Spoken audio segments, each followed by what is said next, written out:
I have the great pleasure of introducing tonight's speaker, Professor David Garland. Dr. Garland is recognized as one of the world's leading sociologists of crime and punishment, and we are extremely grateful that he is here with us tonight. Professor Garland holds not one, but two positions at New York University. He is the Arthur T. Vanderbilt Professor of Law in the School of Law, and he is also a professor of sociology in the Department of Sociology at NYU. Over the years, David has made significant contributions to our understanding of social theory, the welfare state, penal institutions and practices, as well as broader issues of social control, situating each within their contemporary and historical contexts. His accomplishments in these areas have been recognized with his election as a fellow into a number of prestigious academic societies, including the British Academy and the American Academy of Arts and Sciences. He was also awarded the J.S. Guggenheim Fellowship in 2006, and in 2012 was the recipient of the American Society of Criminology's Edwin H. Sutherland Prize for his contributions in the areas of theory and research. In addition to his many journal articles, he is the author of a number of widely acclaimed and award-winning books, all of which quite frankly demonstrate that academic writing does not have to be esoteric or boring to be of critical importance. In fact, I think in part it is the accessibility of his writing that has made him one of the most influential sociologists today.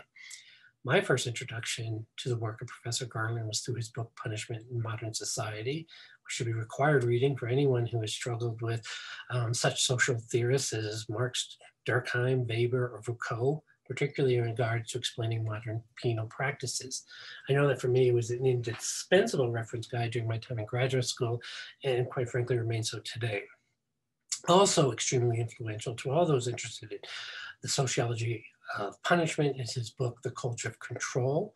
In this book, Professor Garland explains the shift in crime control policies that occurred in the early 1970s, whereby such goals as rehabilitation and reintegration were abandoned in favor of punitive responses steeped in retribution, deterrence, risk management, linking this decline in penal welfare with the social, political, and economic changes at the time.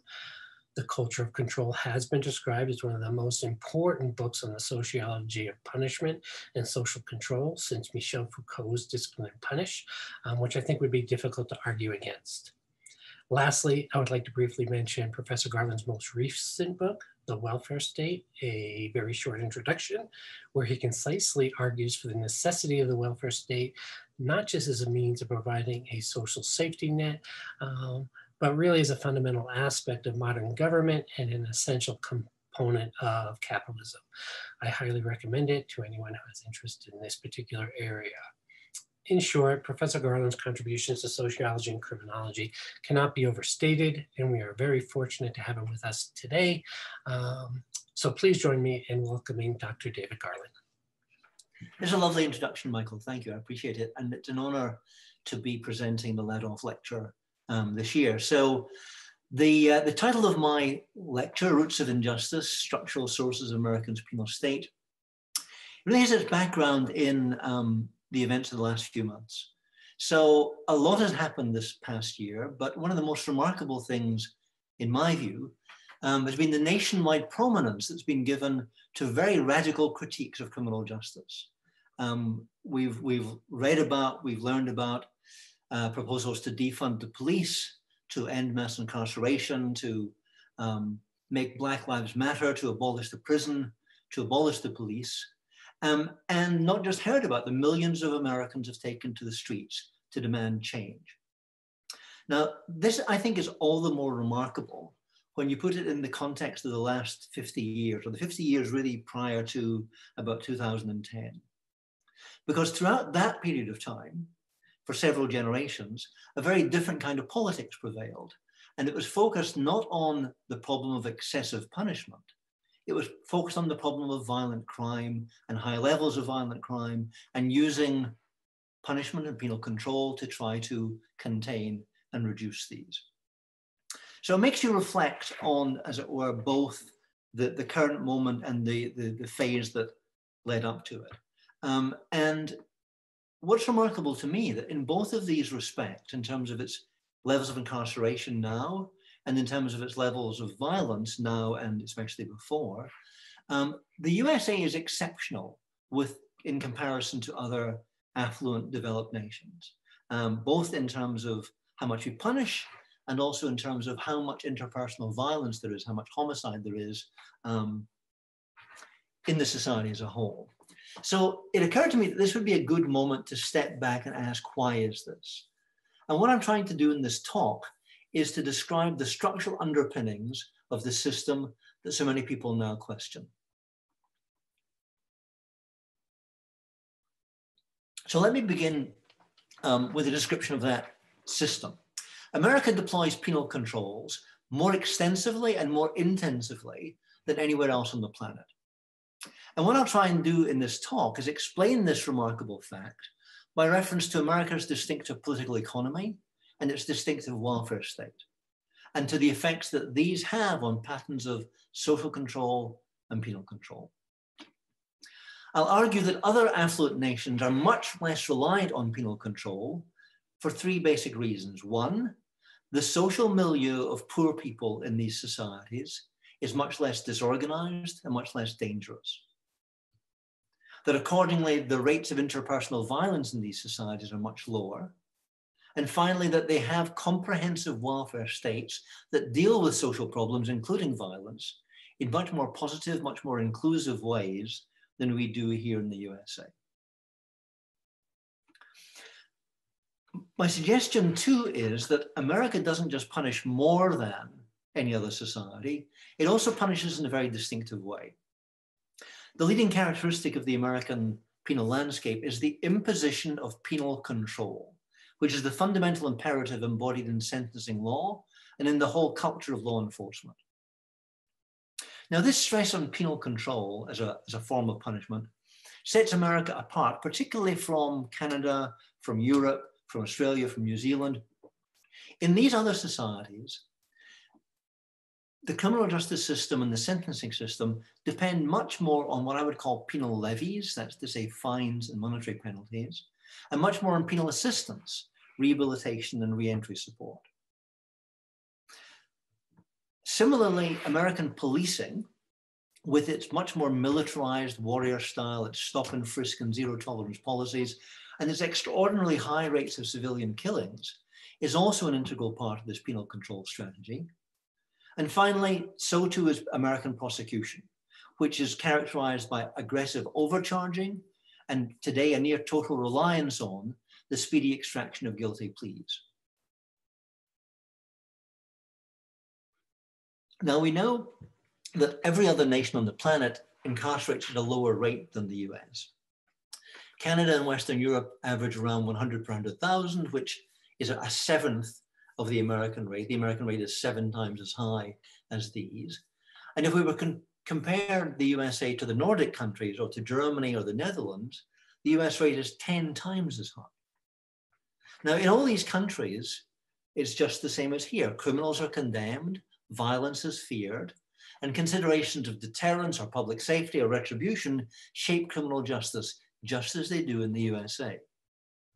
But instead of viewing offenders as dangerous enemies from which the public has to be protected at all costs, these nations, it seems to me, treat offenders as fellow citizens who have committed offenses, who have done wrong, who must be punished, who might even have to be sent to imprisonment.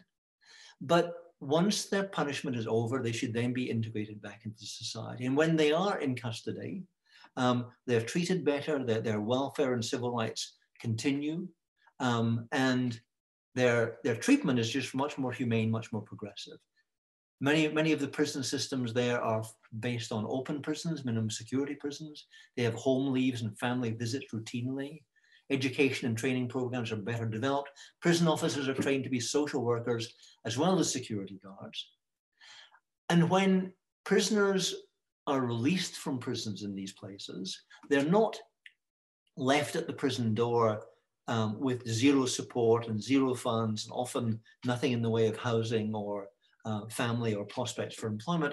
Instead, they are the recipients of social services, of welfare state benefits, and sometimes targeted specific support precisely to aid them to reintegrate. For example, in Norway, ever since 2005, the government has provided a guarantee to all released prisoners that they'll be guaranteed an offer of employment, education, suitable housing, medical services, addiction treatment, and debt counseling. The contrast with the USA just couldn't be more striking. Basically, in these countries, prisoners remain members of the national community, they remain citizens, they're not treated as enemies. Now, I don't mean to idealize European or Nordic justice, although from this perspective, it looks pretty good. The police and the prisons of every nation are coercive institutions, enforcing the state's monopoly of violence. All of them are problematic. All of them have difficult features. All of them invite criticism. But the stark contrast between these styles of criminal justice, policing and prisons, and the American one is highly instructive. And I think we should ask, how can we explain it? So the research on this topic, the research on comparative penology, indicates that penal institutions and welfare institutions are tightly coupled and mutually reinforcing. And of course, it will already be apparent that all of the nations I've just mentioned, Canada, Australia, New Zealand, the European countries, the Nordic countries, have more egalitarian economies and more universalistic welfare states than do the USA. The welfare states of these nations should be thought of as being forms of risk pooling and political association that are designed, amongst other things, to create a sense of solidarity and to bind citizens across the nation in webs of mutual obligation and fellow feeling. They express a social contract in which government is responsible for ensuring that citizens are able to live secure, decent lives with equal access to public goods such as education, healthcare, housing, and income support. So these nations, it seems to me, punish offenders less and punish them more humanely, not because they're more civilized or because they've got no tendency towards racism or punitiveness. These societies punish less because they have economic arrangements and welfare states and forms of political association that are more egalitarian and more inclusive, and which therefore reduce the need for penal control.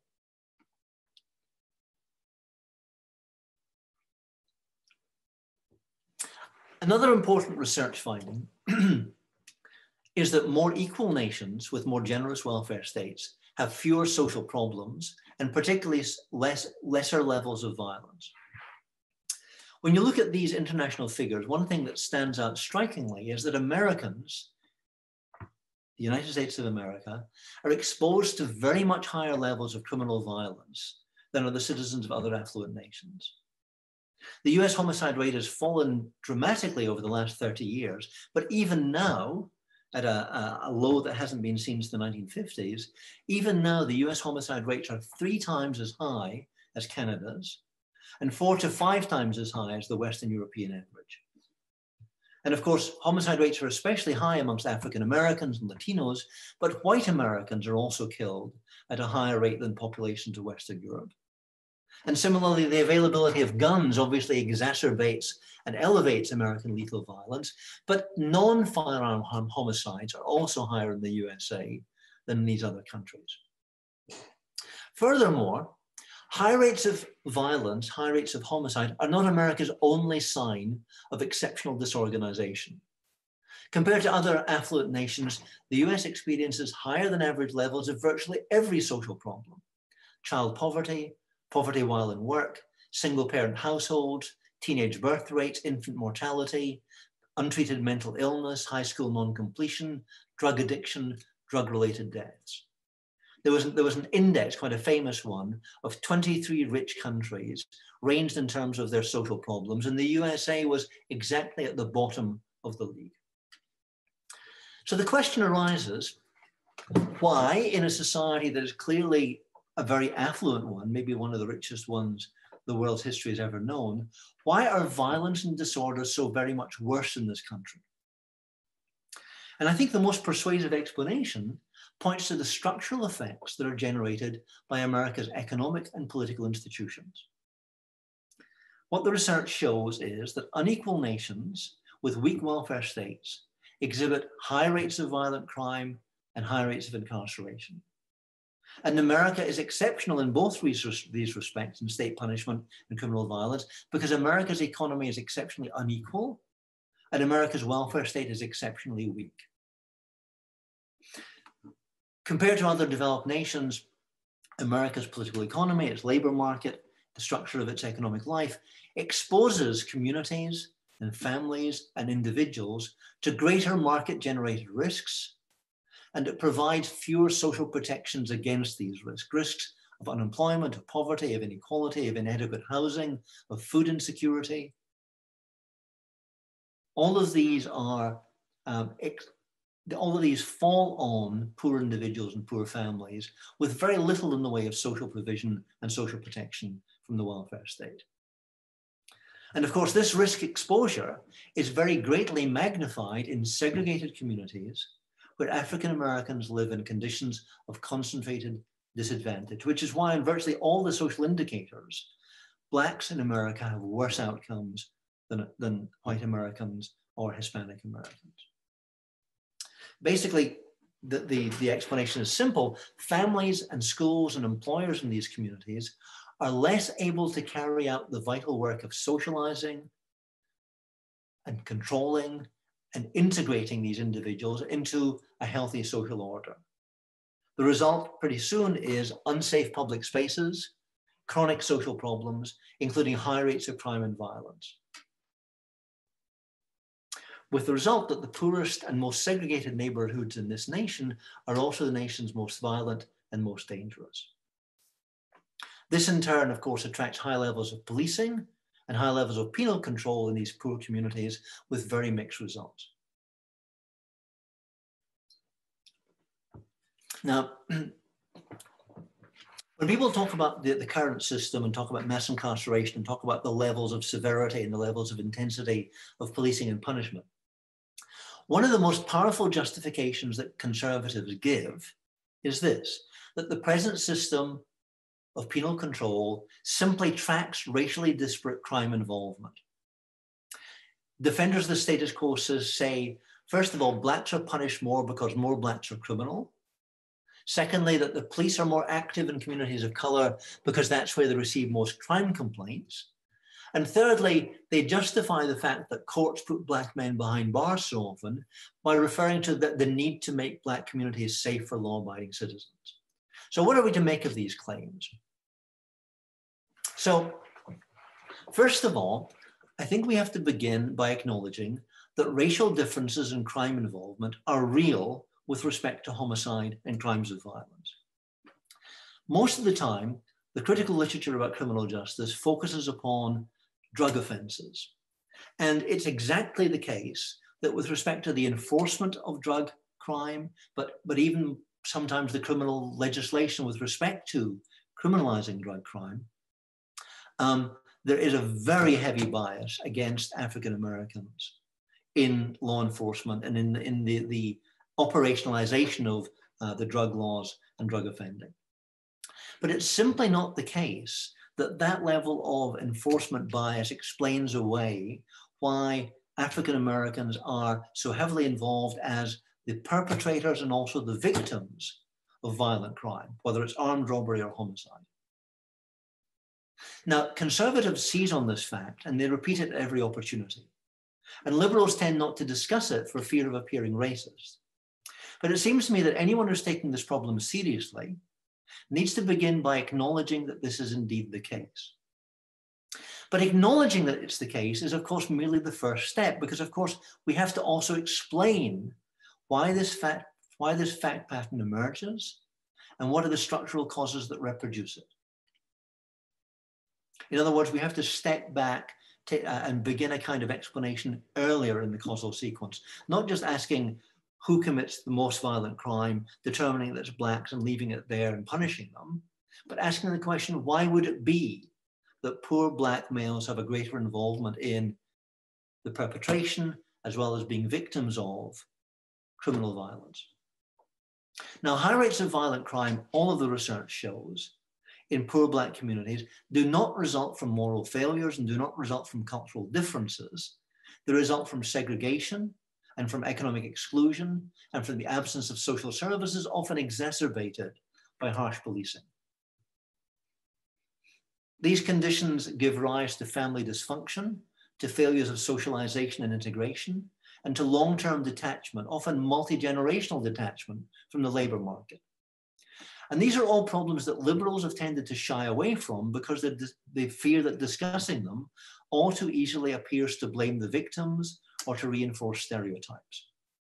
But it seems to me that being silent about this subject is a serious mistake, because these processes have nothing to do with the intrinsic characteristics or the culture of any racial group, and they have everything to do with the difficulties of establishing a healthy social order in places that are deeply disadvantaged and radically underserved.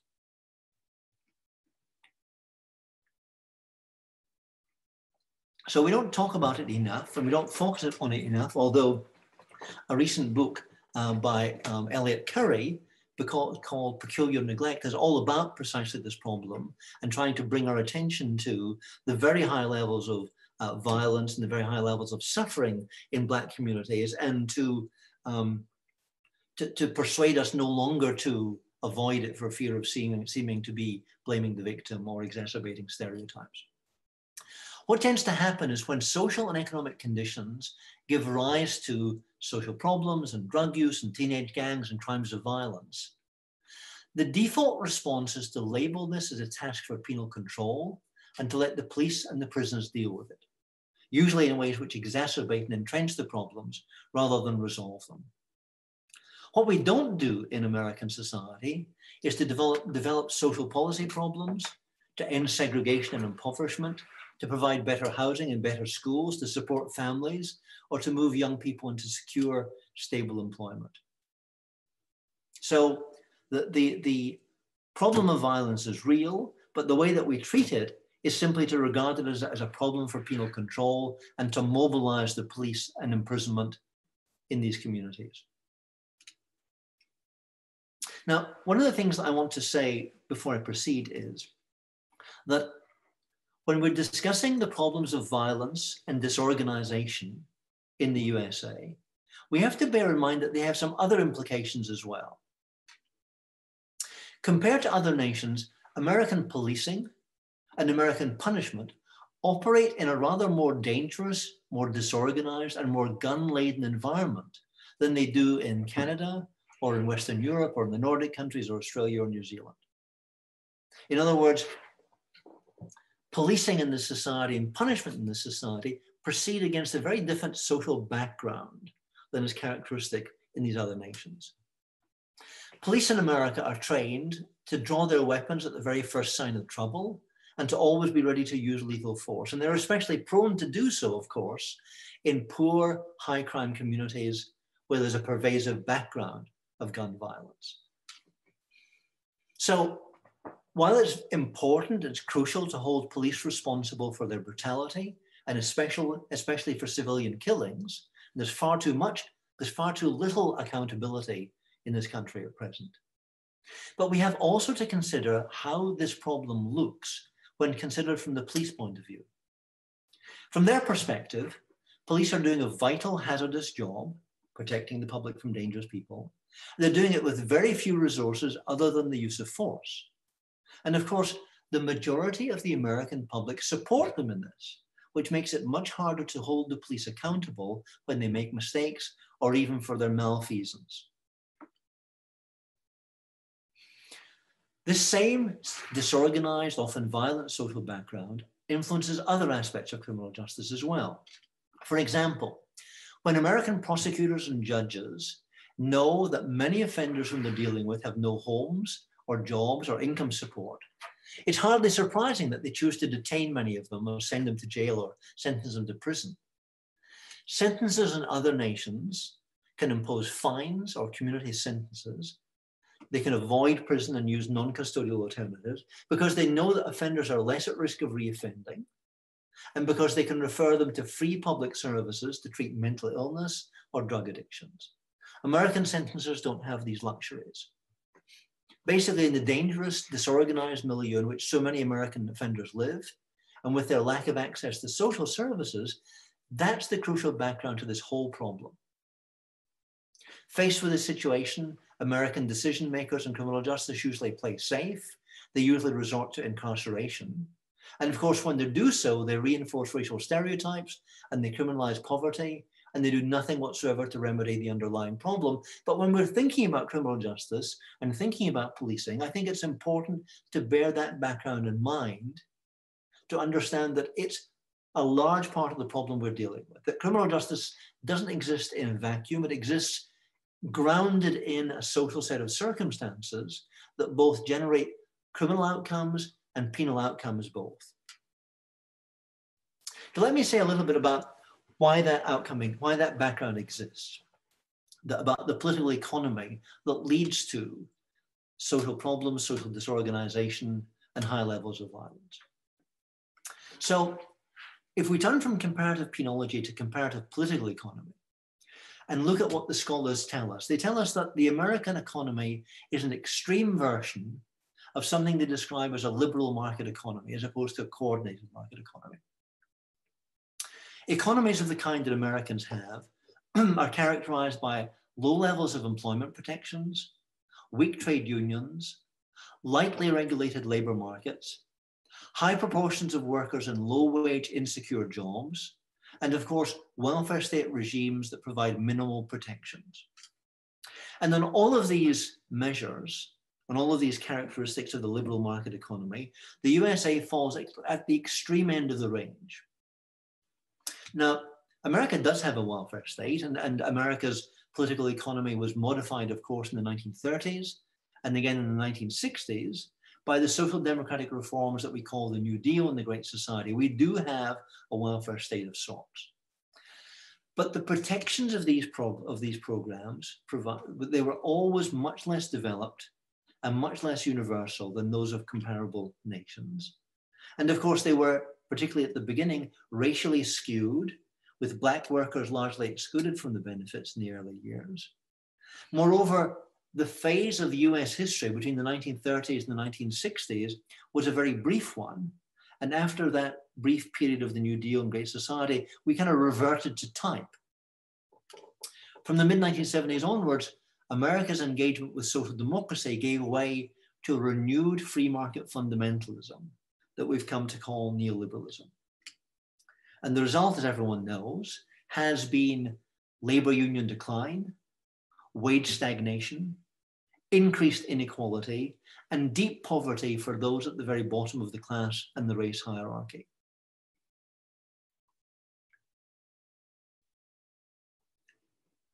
And during these years, in the 1970s, 1980s, as we moved away from the New Deal, the Democratic Party, historically the party of working people, historically the party of minorities, de-emphasized the struggle for economic justice and focused instead on identity politics.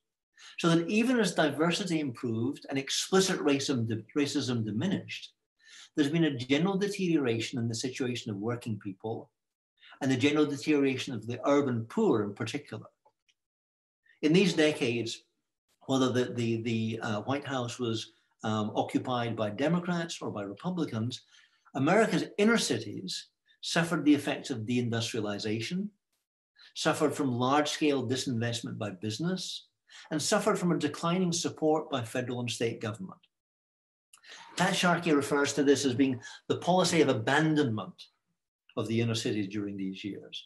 And the unsurprising result, of course, was a growth in social problems, and in the 1970s, 1980s, an unprecedented rise in violent crime, all of which formed the background to the rise of mass incarceration.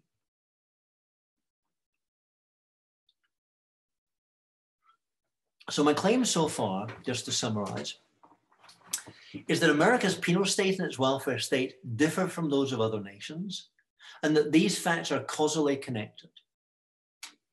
We might say that the American social contract, which is to say the reciprocal rights and duties that bind each of us to each other, the norms that shape the conduct of citizens, the responsibility of government, that American social contract is highly distinctive. And if you happen to believe in equality or inclusiveness or social justice, it's deeply problematic. Basically, to summarize and to simplify, the core of that contract amounts to the following imperative. Americans should work hard, they should play by the rules, and they should accept the sanctity of private property, market outcomes, and white privilege. In this society, cross-class and cross-racial solidarities are really quite limited. Limited by the legacy of slavery and segregation, of course, but also limited because governments have not put in place the institutions that other nations use to develop solidarities that go across classes, across nations, and work at the national level.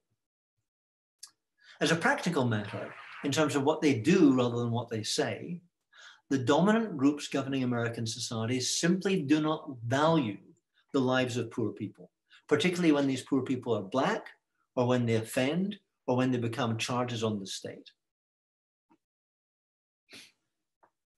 To clarify what I mean, welfare states are not just systems of tax and spend redistribution. They also involve large-scale expansions of state capacity and extensive infrastructures of positive state power. Developed welfare states provide multiple front-end forms of social prevention, measures that enhance social control and reduce social problems, reduce social dislocation. And when deviance or disorder or crime do occur, there are social services and there are agencies and there are caseworkers to deal with them in a non-penal manner. The social infrastructure of the American state is, by comparison, much less extensive and much less well-resourced. So when American policymakers are faced with demands to stem the tide of criminal violence, as they were faced in the 1980s and 1990s, they have fewer options at their disposal, and most of the options they have are repressive. So that default response, which has defined the American crime control landscape for the last 40 years, has always been to turn to the police, turn to the prison, and impose more in the way of penal control. And that's the reason why America's jails are our biggest mental health facilities, despite the fact that they're singularly ill-adapted to that purpose. And that's the reason why in America, the police are the first responders who deal with all the social problems in poor neighborhoods, whether it's mental illness or drug addiction, homelessness, domestic disputes, and they deal with them often with disastrous results. So that's the analysis. That's the background, in my view, to the crisis of criminal justice and to the characteristics of America's exceptional penal system. What does that analysis mean for criminal justice reform? If we're in a moment just now where we're talking about radical reform of criminal justice, we're talking about ending mass incarceration, reforming the police, how does my analysis bear on these issues? So here's some of the things I would point to. First of all, many of the men and women who populate America's prisons have been seriously damaged by the environments in which they've been raised and further damaged by the experience of incarceration. Mental illness, physical disability, drug and alcohol addictions, traumatic exposure to violence and sexual abuse, all of these are highly prevalent in the prison populations, which also tend to be undereducated and lacking in job skills. If we're serious about mass incarceration, if we're serious about moving large numbers of these offenders into the community, and we do so without also providing them with healthcare and housing and employment and social services, then they're quite liable to reoffend, to drive up crime rates, and to undermine public support for the whole process of reform. So ending mass incarceration is clearly a moral imperative. It's one that I share. It's one that seems to me urgent. But mass decarceration without adequate social provision, it seems to me, is a recipe for disaster, liable to generate a backlash and liable to renew public appetite for penal control. So to make real criminal justice reform sustainable, we need to do several things, and to do several things in sequence or simultaneously. We need to radically overhaul our current policing and prosecution and sentencing practices in ways that everybody in criminal justice understands. We also need to adopt non-penal methods of reducing crime and violence. That's to say, situational crime prevention, community action, social crime prevention. We need to provide re-entry support, enabling released offenders to build law-abiding lives. And finally, and most radically, we need to construct a welfare state infrastructure and an inclusive labor market that will empower working people, lift up poor families, and make lower class communities less prone to social problems and less prone to violent crime. Now, none of these developments are guaranteed to occur. None of these are easy. Some of these are very radical. And history suggests that if these developments do occur, they will occur in the reverse order to how I've listed them just now. And the social agents that will bring them about will be working people and their political representatives, not criminal justice activists. In other words, serious, sustainable criminal justice reform, it seems to me, is only possible as part of a larger progressive movement to make America's political economy more egalitarian and its welfare state more comprehensive. And if that were to occur, it would occur not because criminal justice activists mobilize, it would occur because working people and progressive social forces mobilize to transform the labor market and the political economy that currently exists, bringing criminal justice reform in its wake, seeing criminal justice reform as part of that progressive movement. During the 20th century, social democratic nations all across the world built welfare states that countered the class inequalities and the endemic insecurities of capitalism, providing individuals and families with support in times of need. And that's why these nations have fewer social problems, lower rates of violence, and more solidaristic populations. America never developed a true welfare state in this more powerful, this more normative sense. Instead, it encouraged private sector provision for workers and minimal means-tested provision for the poor. Over the last 40 years, this already meager welfare state has been made meaner and more conditional and more disciplinary. Labor unions have declined, wages have stagnated, unemployment has become more precarious, and poverty while in work has become a defining feature of millions of American households. This is the context in which mass incarceration has flourished. What I've tried to suggest in this talk is that the antidote to mass incarceration is not simply decarceration. The antidote is an inclusive labor market and a solidaristic welfare state. Now, of course, we know from bitter experience that the American polity is resistant to big structural change. But we also know that large-scale social and economic reform often follow in the wake of disruptive wars, depressions, and catastrophes, such as the catastrophe that we've been living through this last year. In other words, the current moment, with its multiple converging crises, with its massive street protests, and with its discrediting of neoliberalism, has the potential to force a renegotiation of the nation's social contract. But as we also learned in the 1960s, it also contains the threat of backlash and reaction and yet more massive penal control. What I've tried to do in this lecture, what I've tried to do in this talk, is to sketch out some of the background circumstances and the background structural conditions which have to be embraced and have to be understood if that moment is to be negotiated in a progressive way. Thank you. Thank you so much, Dr. Garland. Thank you so much. All right, so we have so far, I have one question to share with you from our participants. The questions are these. What are the reasons as to why the US criminal justice system overlook these issues of overpopulation and inhumanity in our prison system? And then there's a follow-up that says, why won't the US change some of their ways by seeing how other countries' prison systems operate and how they're successful in integrating people back to society? So they're related that way. Thank you. So the truth of the matter is that for the last 40 or 50 years, we have been building a massive penal infrastructure. And with the exception of a small number of activists in the criminal justice realm and a small number of academics and cultural critics who engage with criminal justice, the American public has by and large ignored and been indifferent to this massive undertaking that we now call mass incarceration. And there are a number of reasons why this is true.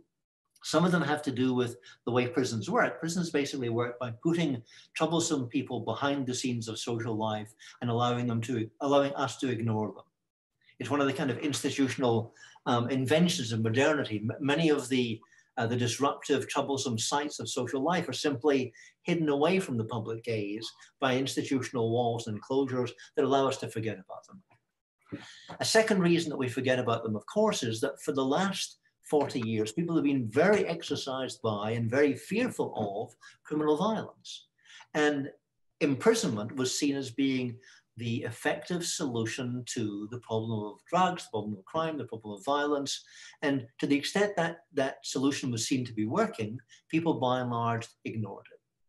Thirdly, we have in this country a very clear cultural conflation of blackness, masculinity, and criminality. And people think the people in prison are largely people from poor Black communities, and the background racial indifference and lack of fellow feeling in this country has permitted large numbers of the public simply to ignore the problems of criminal justice and the problem of prison, because they see them not just as other people's problems, but as undeserving other people's problems. Mm.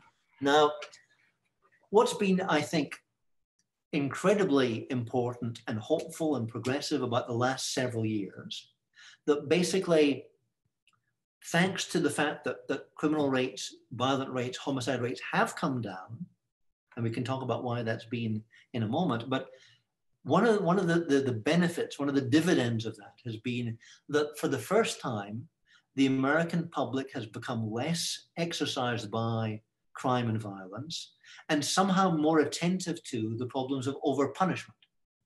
And we've had very effective interventions from people like Michelle Alexander with her book on the New Jim Crow. We've had the visibility given to penal control and police brutality by videos of police killings. And we've had the mobilization of the Black Lives Matter movement, which has really just brought home to millions of white Americans who lived in relative ignorance of these problems about the kind of moral outrage that they've been tolerating for such a long time. So it seems to me that we've tolerated this background system of mass incarceration of a very inhumane kind for a number of reasons that are, I think, quite clear and maybe also quite upsetting to contemplate. But we're ignoring and being indifferent to that problem much less this year than we've ever been before. And I think that people will want to build on this realization and this acknowledgement to take criminal justice reform to a radical new place where it hasn't been before.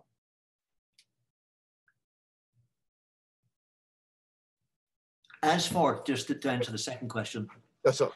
As for attending to the experience and the criminal justice systems of other nations, the US is peculiarly indifferent to comparative information, international data, looking elsewhere. Americans, many of them policymakers, including Supreme Court justices, often regard themselves as being exceptional. They think that the American nation can learn perhaps from the experience of this state or that state within the Union, but very rarely do we learn from Canada or Western Europe or the Nordic countries and so on. And when people try and introduce a conversation, Bernie Sanders telling us about the Danish healthcare system, other Democrats, I remember Hillary Clinton saying it, say, well, the USA is not Denmark, we've got nothing to learn in a sense. Now, I think that when political movements begin and they focus on and make salient the problems that the US system have, often international evidence will be useful.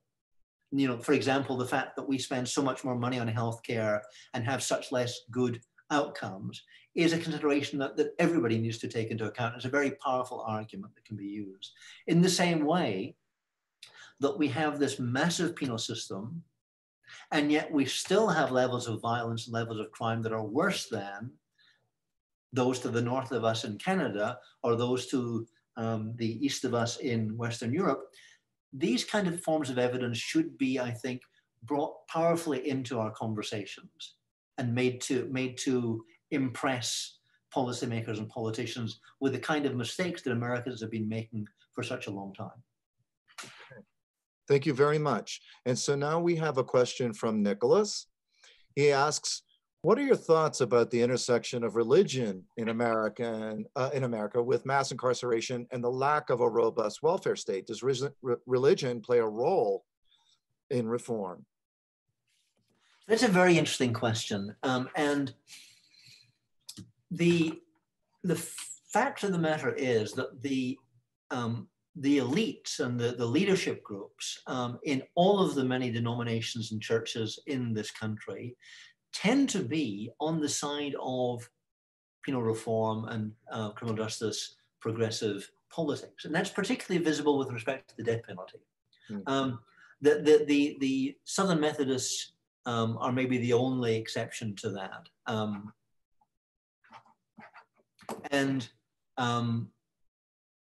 I would say that the rank and file, however, the believers, are pretty much evenly divided between, as it were, conservative and liberal on criminal justice questions. Mm. So the mobilization of religious groups on one side or the other of this issue tends to be a wash. It tends to be the case that there are many conservative Protestants who are pushing for harsher punishments for crime in the 1980s and 1990s, as there were progressive Catholics on the other side pushing for more humane prisons and treatment of offenders. So I don't see religion in this country as having a very clear political marking with respect to this particular issue. With respect to the death penalty, more so, but less with respect to criminal justice. It's an interesting issue, but I don't see it as being one that's really shaped the penal response of this country. Right. Except, would you include the Quakers, however? Well, of course, the Quakers have always been a progressive force in social policy generally, and with respect to criminal justice in particular. And one particular reason for that, of course, was during the Vietnam War, the pacifist protests of Quakers often led to their involvement in anti-war protests and their incarceration, and they quickly became familiar with the inside of the American prison system and became critics of it. Indeed. Thank you. Okay, so we've got a few more questions here. So this is from Xavier. He says, thank you very much for taking time to come and speak with us today, Dr. Garland. Why might the death penalty and capital punishment be considered a strange social fact? Additionally, can you further explain how capital punishment previously served as a rationalized state purpose of governing crime, then transformed to a resource for cultural consumption and political exchange? So I have a lot to say about that. I wrote a 400-page book on the topic. I refer you to that. But the fact is that what was once a universal standard penalty, capital punishment, the death penalty, has become an outmoded, outdated, abolished, long since gone penalty in nearly all of the developed world except the USA. And even in the USA, it persists only in a few states in terms of actually carrying through to execution. Now it exists in the federal government too, since this particular administration has revived the practice of executing people on federal death row. However, so there's a very small number of people who are directly affected by the death penalty in this country in comparison to the number of people who are affected by imprisonment, right? So there's maybe 2,500 people on death row just now. It's very unlikely that more than a small percentage of them will ever be put to death. They'll probably die on death row of natural causes. So in terms of numbers, the death penalty is really of marginal vanishing significance. However, one of the things that it makes happen is it makes life imprisonment without parole or life imprisonment or 20 years imprisonment seem like a lenient sentence, seem like, you know, not the most severe sentence that the criminal justice system can throw at an offender. And of course, in this country, we use life imprisonment without parole massively in comparison to any other country. In many other countries, it's actually illegal to have life imprisonment without review and without possibility of release. But even where it's not legal, it's very seldom used. In this country, we have 50,000 people who are serving a life imprisonment without parole sentence, and another 150,000 are serving life sentences. I think that their sentences are perceived differently because the death penalty exists.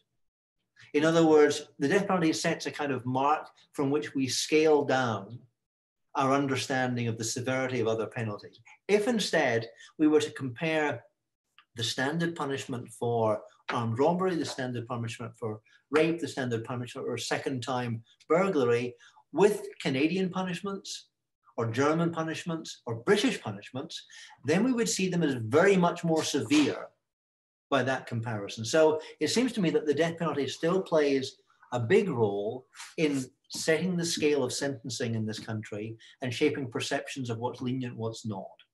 And for that reason, it's another reason why it would be, I think, an urgent as well as a moral imperative to abolish that death penalty once and for all.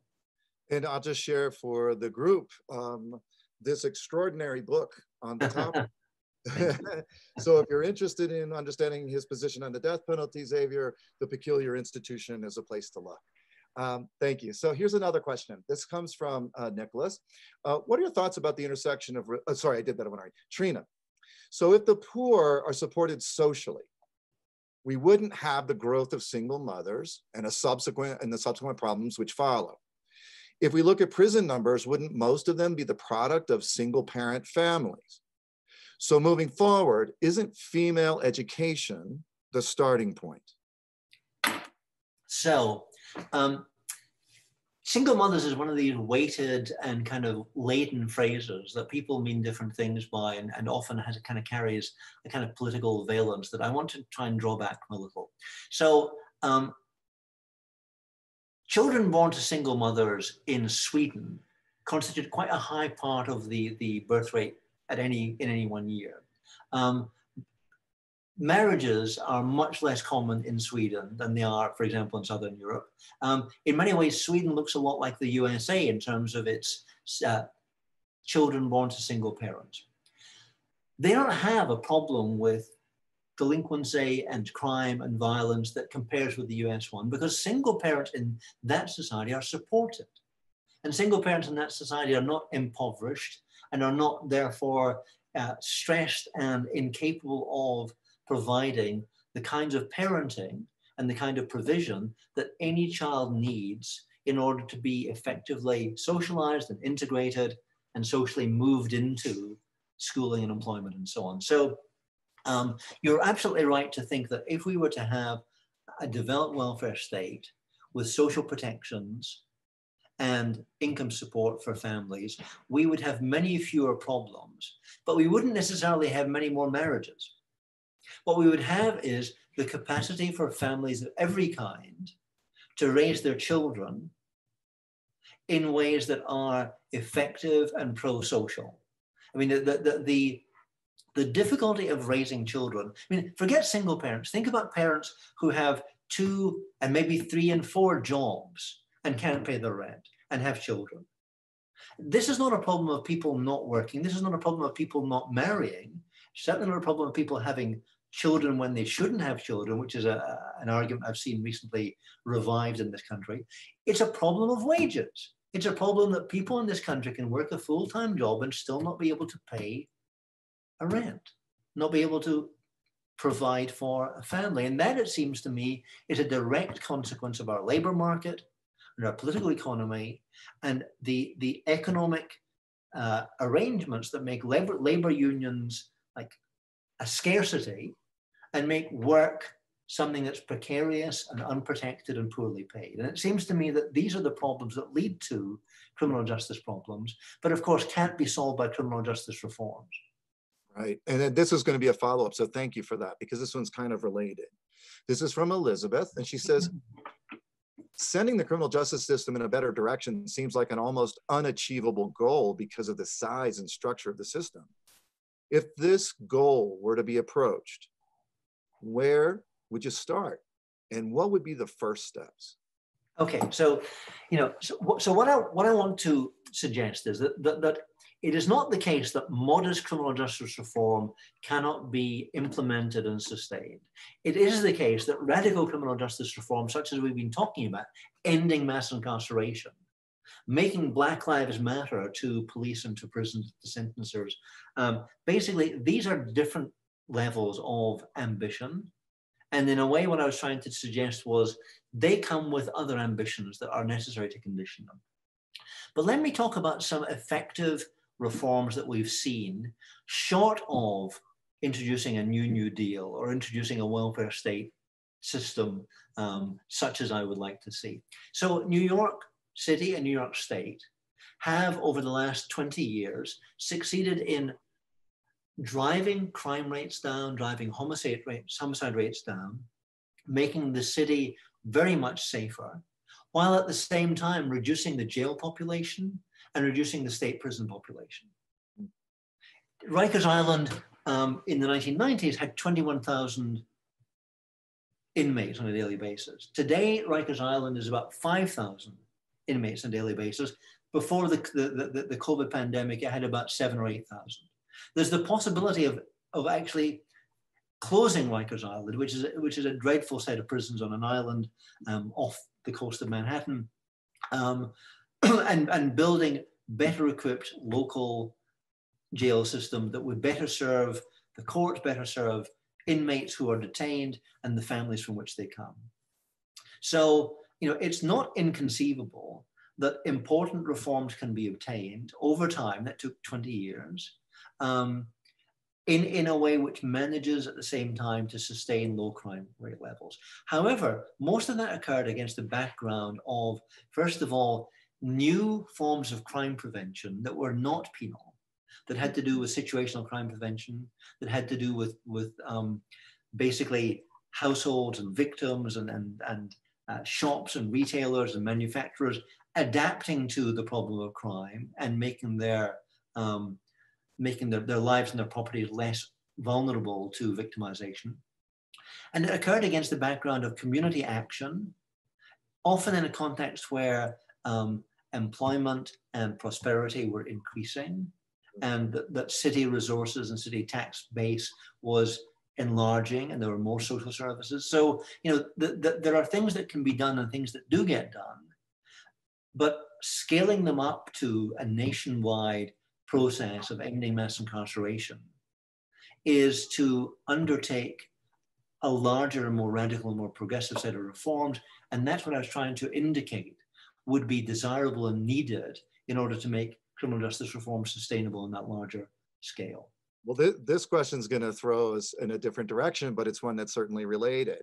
This question comes from Richard, and he says, Dr. Garland, should we be able to remove those like Amy Barrett from the Supreme Court, considering her background involving incarceration along with strong religious roots and belief in politics?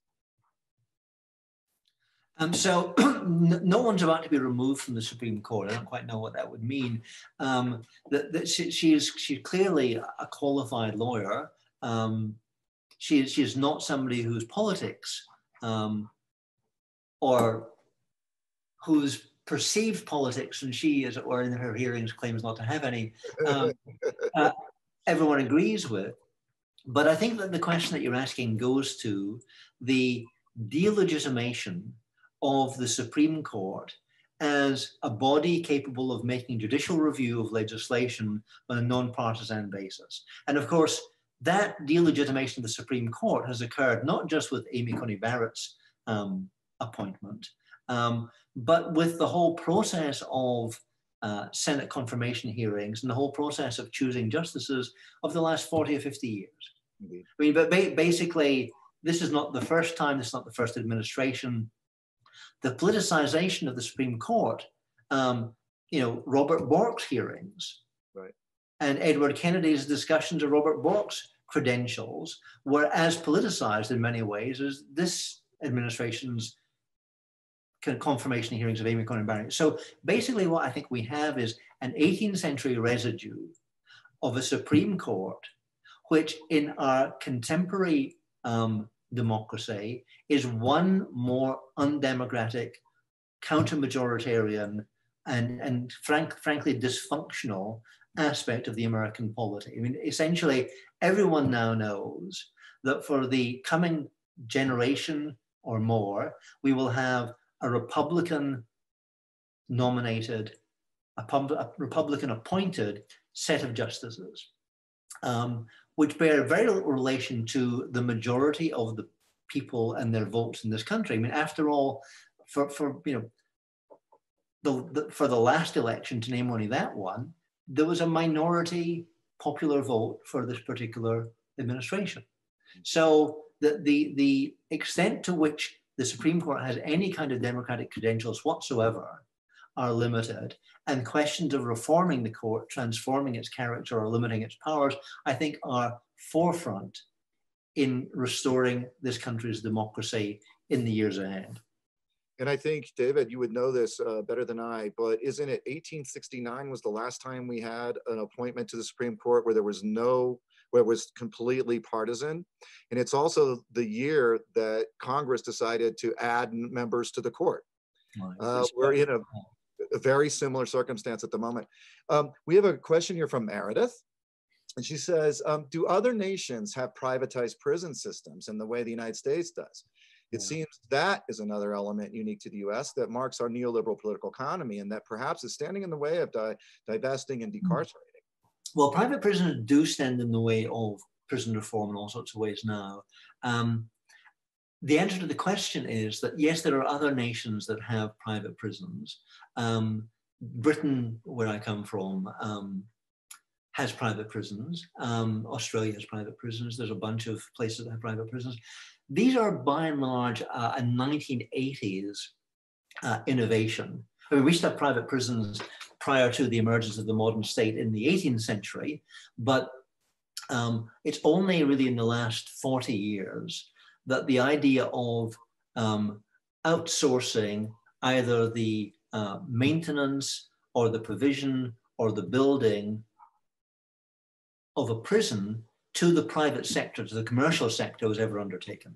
And while private prisons are not the explanation for the development of mass incarceration in this country, we were on the road to mass incarceration before private prisons became a thing. And even today, only about 8 or 9% of all prison beds are administered by private commercial corporations. Nevertheless, building a profit motive in to the maintenance of a supply of prison inmates seems to me to be one more reason, one more obstacle to reducing the imprisoned population. So private prisons are not peculiarly American. They are, however, I think, problematic in all sorts of ways. One of the arguments for them in the first place, the real basis for them, of course, was that they deliver prison services and sometimes prison buildings more cheaply than does the public sector acting by itself. Typically, state's prison building was limited by state revenue and taxable potential. And the point where states wanted to increase the prison capacity, but weren't able to raise taxes to do so, that's when they started, as it were, incentivizing the private sector to do so and then paying them by mortgaging down the road. But at the time, many people said that private prisons could hardly be worse than the public ones. And that actually there was nothing noble or honorable or high class about the prison services that were being delivered by the public sector. And so why not allow the private sector to compete? And the idea was that, well, maybe, in some perfect world, the market would actually deliver better services. However, profit making by these prisons has depended primarily on stripping down costs, on reducing the expenditure on training and on training of staff and on services. And so by and large, the private prison sector has been worse rather than better than the public one in terms of conditions experienced by inmates. So for all these reasons, I myself was delighted when the Obama administration and the Federal Department of Justice decided to phase out private prisons and end their contracts in the federal system. I was dismayed when one of the first things that Jeff Sessions did when he was the Attorney General was to reintroduce the private sector into the federal government. So for me, private sector is not the explanation of everything that's bad in the USA, but it's nor is it a solution to any of the problems that we have. Right. Okay. And so, and this is going to be a question that comes from one of our department colleagues, Dr. Nancy Wonders, who's done quite a bit of work on border issues. And of course, being here in Arizona, many of our colleagues are very interested in that and have done really important work. And so, and as you know, of course, this is one of the connections, I think, with the private prison question from Meredith, and that is SB 1070, which we know was lobbied to the governor of Arizona by two former CCA, right, officials, and then they were the ones getting the contract for holding immigrants. So clearly there's that part. But here's Dr. Wonders' question. First, thank you for being here today. The incarceration and detention of migrants is now the fastest growing aspect of carceral control in the United States. Many students are familiar with your work on the criminology of the other. How does the criminalization of migration fit into your analysis of the US justice system? And how would the growth of the welfare state affect the punitive character of contemporary border politics? So that's a very interesting question. I mean,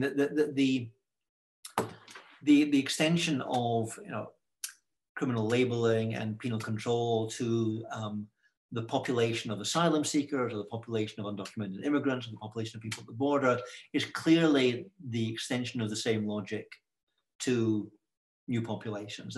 To that extent, I completely agree with the premise behind the question. One thing that's very interesting is to the extent that the US were to develop a more generous welfare state and to actually provide more generous forms of welfare benefits to not just to those insured, but also those who need assistance, what kind of implication would it have for the borders, for immigration?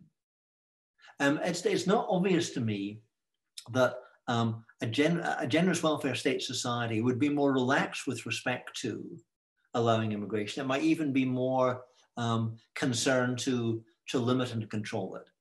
I mean, one of the things that I call a former student of mine, actually, Vanessa Barker, whose work you might know, she now is based in Stockholm, teaches in Sweden, and she's been arguing about how the Swedish welfare state, which is of course one of the most generous social democratic welfare states in the world, is a welfare state for the Swedes. And to the extent that immigration, which historically was never a problem and never a question in Sweden, I mean, this is not a place that you immigrate to. It's very cold. People speak a very strange language. But the flows of migration that have occurred after the fall of the Soviet Union because of the globalization of migrant paths today, that's led to a surprisingly anti-immigrant stance on the part of the Swedes. And one way of thinking about this is, of course, that sharing the goods that the population have generated for itself by risk pooling and by social insurance and by kind of mutuality, that has its limits. And you can't allow, I mean, I think that this is quite true, you can't allow just open borders when there are differentials between the provision available on either side of these borders. That's why in the European Union, it was so important that the employment rights and the welfare benefits were equal for all 28 of the nations who were part of that union. That was crucial. So the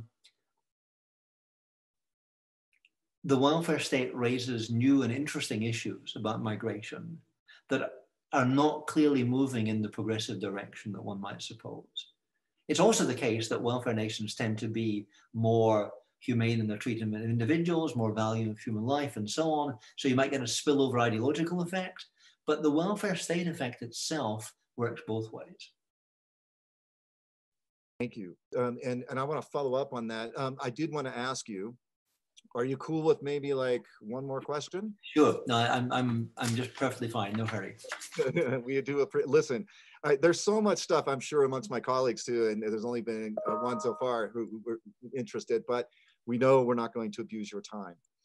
This is one of my colleagues in the department. Her name is Dr. Emily Schneider, and she has a question for you, and that is, what role does the focus on racial bias in the Black Lives Matter movement play in securing the radical change we need in our criminal justice system?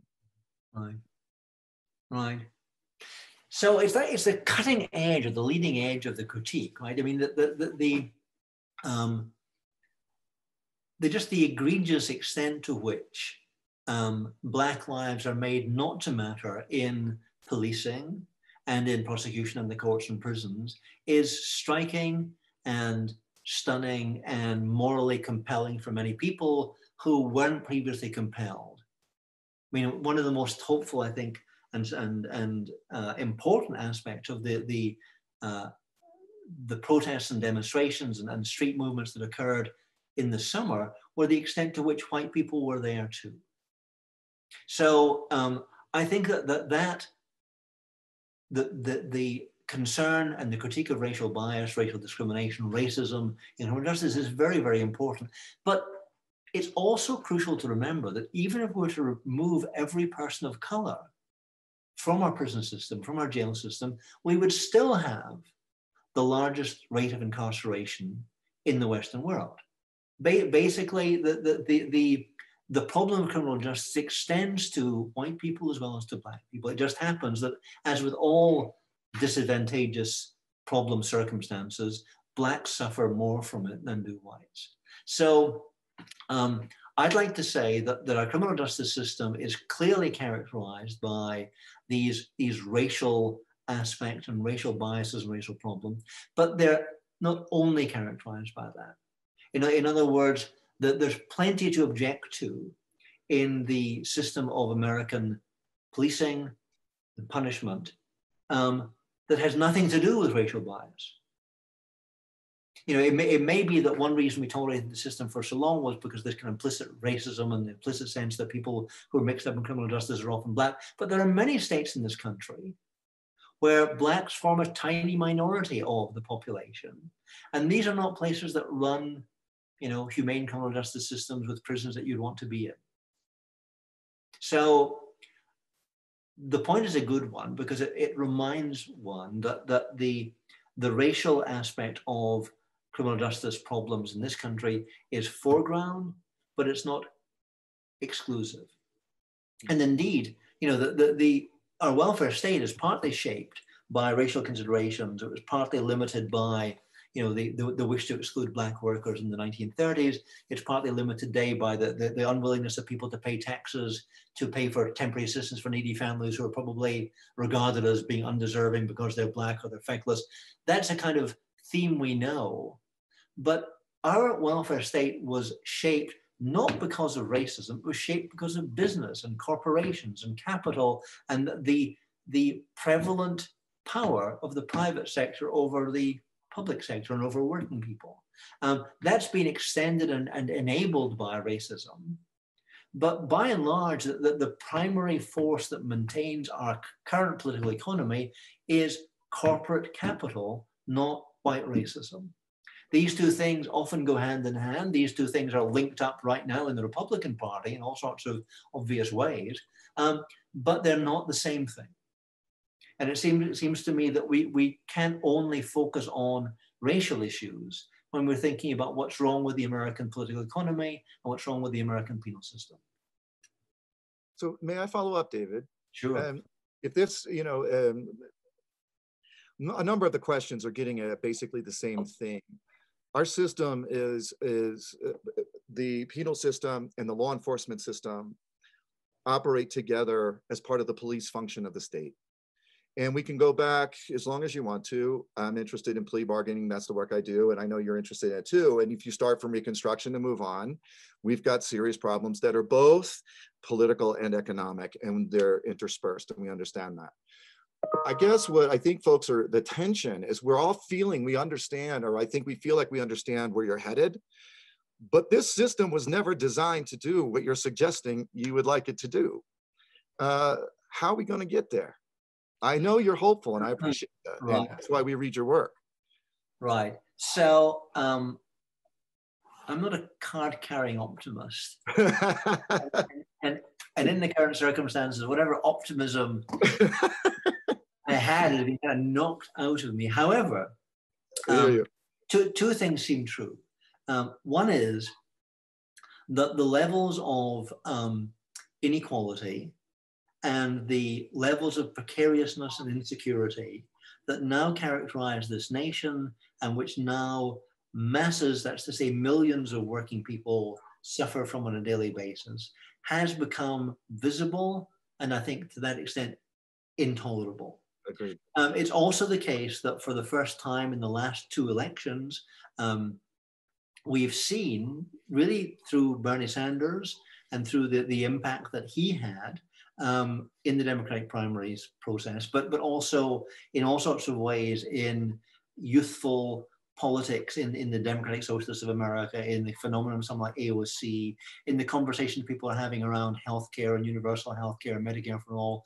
I think we're seeing a sense that, you know, in the same way that the 1930s depression gave rise to the New Deal, after decades of free market inequality and, you know, the ongoing refusal to allow labor unions to organize, working people to organize, we're again at one of these moments where one could imagine, without being too much of a fantasist, a politics in, you know, the coming generation that moved America back to a New Deal sensibility and made the idea of taxing in order to provide security.